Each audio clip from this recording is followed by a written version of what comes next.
دنیا کی ڈیفینیشن کیا ہے؟ عزت، دولت، حکومت، صحت بھی اسی دنیا میں داخل ہے. ہر آدمی کی خواہش ہوتی ہے کہ میری صحت اچھی ہو. تو یہ بری خواہش نہیں ہے، بلکہ صحت اچھی نہ رکھنا یہ بری خواہش ہے. لیکن ان سب چیزوں میں، چاہے صحت ہو، دولت ہو، عزت ہو، سکون ہو، ان سب چیزوں میں ایک حد شریعت نے قائم کی ہے. اگر آپ حد سے بڑھیں گے تو اس کو پھر چاہت نہیں بلکہ اس کو ہوس کہا جاتا ہے. عزت کی چاہت اچھی ہے، عزت کی ہوس اچھی چیز بولو نا بھائی نہیں ہے. ہوس میں اور چاہت میں کیا فرق ہے؟ دولت کی چاہت اچھی چیز ہے، دولت کی ہوس اچھی چیز نہیں ہے. کھانے کی چاہت اچھی چیز ہے، کھانے کی ہوس اچھی چیز. دیکھو بعض لوگ کھانے کی چاہت تو ہر انسان میں ہے نا. جو بھی انسان ہے اس کے دل میں کھانے کی چاہت ہوگی کہ بھوک لگے گی تو دل چاہے گا روٹی کھائے. لیکن کچھ لوگ کھانے کی ہوس ہوتی ہے، ان کو ہر وقت بس لوگوں کی پلیٹوں میں ہی جھانک رہے ہوتے ہیں کہ تو نے کتنی بوٹیاں ڈال ہیں، ساری تو ادھر کو تو لے گیا. یہ چاہت نہیں ہے، یہ کیا ہے؟ لالچ.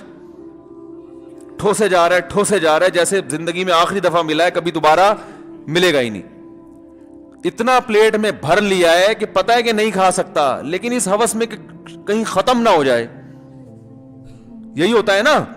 او بھائی شادیوں میں جو لوگ اتنے پلیٹیں بھرتے ہیں تو ان کو پتا ہوتا ہے کہ اتنا ہمارے اسپیس اتنی ہے نہیں ہمارے اندر، لیکن اس لیے بھر رہے ہوتے ہیں کہ شاید جب ٹھوسیں تو خود کوئی کھانچا، ایک ایسی آنت اللہ نے پیدا کی ہو جس پر اب تک ہم مطلع نہیں ہوئے. عین ممکن ہے بھائی، سائنسی ترقی تو ہوتی رہتی ہے، کوئی نئی آنت دریافت ہو جائے گی، ہو سکتا ہے اس میں جا رہا ہو وہ. اور یہ بھی ڈر ہوتا ہے کہ اگر ختم ہو گیا پھر کیا کریں گے. تو یہ ہوس ہے بھائی، تھوڑا سا نکال لو یار، تھوڑا سا کھا لو دوبارہ انشاءاللہ دوبارہ بھی مل جائے گا. نہیں ملا تو عزت تو رہے گی نا. پہلے تو عزت ہے نا، یہ کھانا پینا تو بعد میں ہے. دولت کے بارے میں بھی یہی حال ہے کہ دولت کی چاہت تو ہر انسان میں. صحابہ بھی تاجر تھے، کماتے تھے، ضرورت ہوتی ہے بھائی انسان کو. ایک ہے ہوس، دماغ پہ مسلط کر لیا ہے بس، پیسہ پیسہ. اتنا ٹائم لگاتا ہے پیسہ کمانے میں کہ نہ صحت کا خیال، نہ بیوی بچوں کے لیے وقت مل رہا ہے. میں اکثر ایک واقعہ بتاتا ہوں. ہمارے بھائی کے دوست تھے اسٹاک ایکسچینج میں، وہ کہتے تھے کہ یار میں بچوں کو دیکھتا ہوں کہ وہ بڑے ہو رہے انچ کے حساب سے. کیا مطلب؟ صبح جب آفس سے نکلتا ہوں تو بچے جب اسکول جاتے ہیں تو میں سویا ہوا ہوتا ہوں، اور جب اسکول سے آتے ہیں تو میں گھر پہ نہیں ہوتا، آفس میں ہوتا ہوں. جب گھر آتا ہوں اتنی لیٹ آتا ہوں کہ بچے سو چکے ہوتے ہیں. بچوں کی زیارت ہی نصیب نہیں ہوتی. تو بس روزانہ بچوں کو جا کے دیکھتا ہوں. اب اتنے تھے اب اتنے بڑے ہو گئے. اور اتوار والے دن بچے وہ نانی کے یہاں، اپنی وہ بچے تو جاتے ہیں نا اکثر نانی کے یہاں. یہ نانی بھی اللہ کی بڑی نعمت ہے، یاد رکھو. بچوں کے لیے نانی کا ہونا روٹی جتنا ضروری ہے. اس لیے نانا دادا جلدی بنا کرو، حقیقت ہے. جلدی دادا بن جاؤ، جلدی سے نانا بن جاؤ. اور نانی بھی عورتیں جلدی بن جائیں، دادی بھی جلدی بن جائیں تو وہ اپنی اولاد کی خوشیاں اور بہاریں دیکھنے کو ملتی ہیں ان کو. یہ تو خیر ٹاپک چلتا، ہر بیان میں تھوڑا سا تڑکا ہم اس پہ لگاتے ہیں، یہ ضروری ہے. پروپیگنڈا بہت ہوا ہے نا. تو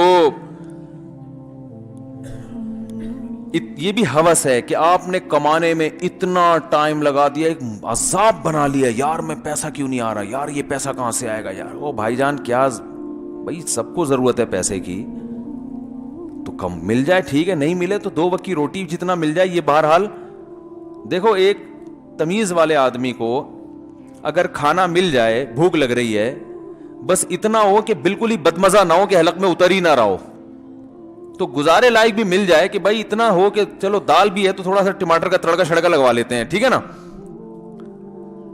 تو یہ کافی ہے. پھر آگے آپ اس میں کڑھائی بھی بنا کے کھا سکتے ہو، نہاری میں نلی بھی ڈال سکتے ہو، مغز بھی ڈال سکتے ہو، پھر تو کوئی انتہا نہیں ہے نا اس کی. تو بھائی جتنا اچھا ہو اچھا ہے, لیکن اس اچھے کے چکر میں جو آپ کو دال مل رہی ہے اس پہ ٹینشن تھوڑی ہوگی. بھوک کے وقت آپ دال بھی کھاؤ گے, تھوڑا سا بنی بھی اچھی ہو, تو آدمی کہتا ہے یار اللہ کا بڑا فضل ہے, کھا کے اس میں بھی سیر ہوتا ہے کہ نہیں ہوتا, مزہ آتا ہے. تو اگر دال کھا کے طبیعت سیر ہو گئی بھائی ماشاءاللہ پیٹ بھر گیا, تو اس کا مطلب کھانے کی ہوس نہیں ہے. اور اگر ہر وقت یہی فکر یار یہ کیا کھا رہا ہوں میں, جیسے آج کل بچوں کو ماں باپ نے بگاڑ دیا ہے. ہمیں تو یاد ہے ہم جب کھانا کھاتے تھے تو سمجھ میں آئے نہ آئے گن پوائنٹ پہ ہمیں کھلایا جاتا تھا. ہوس کیا ہے, بچوں کو بھی ہوس کا مریض بنا دیا, وہ کھاتے نہیں ہیں, یہ کھاؤ تو وہ کھاؤ, تو بھائی عادت ڈالو ان کو سب کچھ کھائیں, اسی سے طاقت. جو بچہ روٹی نہیں کھا سکتا اس کا مطلب وہ تو طاقت نہیں آئے گی اس کے باڈی میں, وہ کمزور ہوگا. روٹی پراٹھوں کا عادی بنائے بچوں کو. تو ہوس جو ہے, کھانا بھی انسان کی ایک خواہش ہے, یہ بھی دنیا میں داخل ہے اور یہ حلال خواہش ہے, لیکن اگر یہ اعتدال سے بڑھ جائے تو یہ کیا کہلاتی ہے, خواہش نہیں بلکہ ہوس. تو عزت بھی انسان کی ایک ضرورت ہے, لیکن عزت کی چاہت اعتدال سے بڑھ جائے تو یہ کیا بن جاتی ہے, ہوس. جیسے بعض لوگ ہر جگہ اپنی ٹانگ اونچی رکھنے کی کوشش کرتے ہیں, ہر وقت یہ چاہتے ہیں کہ ان کی تعریفیں ہوں, ہر جگہ ان کو آگے رکھا جائے. جو پہلے سے عزت دار لوگ ہیں اپنے آپ کو ان سے آگے نکالنے کی کوشش کرتے ہیں بجائے اس کے کہ ان کو عزت دیں. دیکھو بیٹا اگر باپ سے آگے نکلنے کی کوشش کرے کہ میرے ابا کی عزت اس گھر میں بہت ہے, تو ابا کے سامنے تو میری کوئی سنتا ہی نہیں ہے بھائی, تو میں چاہتا ہوں باپ کے سامنے بھی لوگ میری سنیں. تو یہ عزت کی خواہش نہیں ہے بلکہ عزت کی ہوس ہے کہ آپ باپ کا باپ بننے کی کوشش کر رہے ہو. ایک آدمی اپنے آفیسر سے زیادہ عزت چاہتا ہے کہ میری عزت میرے آفیسر سے زیادہ ہو, تو یہ خواہش نہیں ہے بلکہ یہ بھائی جو پہلے سے قابل عزت ہے ان کو تو ان کا مقام دینا پڑے گا نا. تو ہوس بری چیز ہے. قرآن نے کیا بتایا یہود علماء کے بارے میں, وَيُحِبُّونَ أَن يُحْمَدُوا بِمَا لَمْ يَفْعَلُوا فَلَا تَحْسَبَنَّهُم بِمَفَازَةٍ مِّنَ الْعَذَابِ.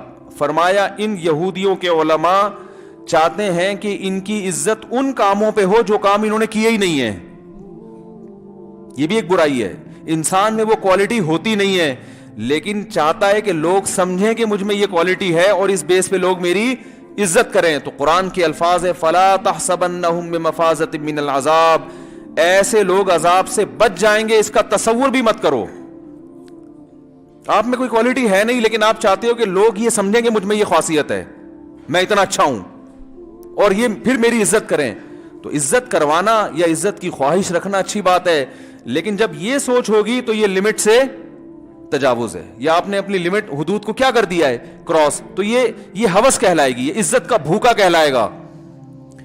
میں سمجھا پا رہا ہوں بھائی اپنی بات؟ پہلے میں کیا بات سمجھ میں آ رہی ہے, اب میں الٹا کرتا ہوں نا کہ میں اگر نہیں آ رہی تو گویا میرا قصور ہے, میں نہیں سمجھا پا رہا. تو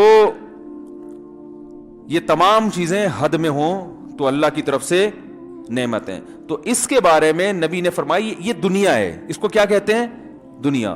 تو آپ صلی اللہ علیہ وسلم نے فرمایا کہ اگر دنیا چاہتے ہو نا یہ ساری چیزیں مل جائیں تو آخرت کو سامنے رکھ کے زندگی گزارو.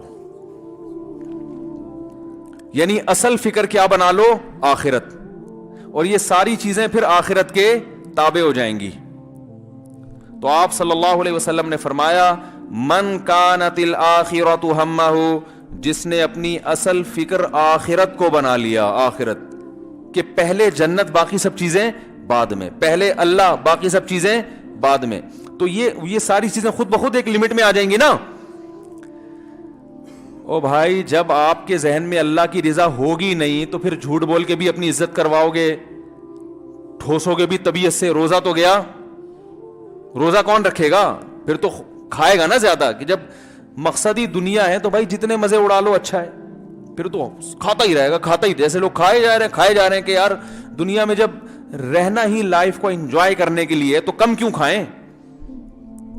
ارے جب دنیا کا مقصد ہی مزے اڑانے ہے تو کم کھانے میں زیادہ مزہ ہے, زیادہ کھانے میں زیادہ مزہ ہے. پھر تو بھرو بوٹیوں, اور آدھی یہاں سے کھاؤ ران کی بوٹی, پھر اب چیس کا مزہ لو, اب تھوڑی سی سینے کی. یہی کر رہے ہوتے ہیں نا, جو بیچارہ شریف آدمی ہو تو پہلے ران کی بوٹی کو شادی میں پورا صاف کرے گا, پہلے یہ تو ختم ہو جائے.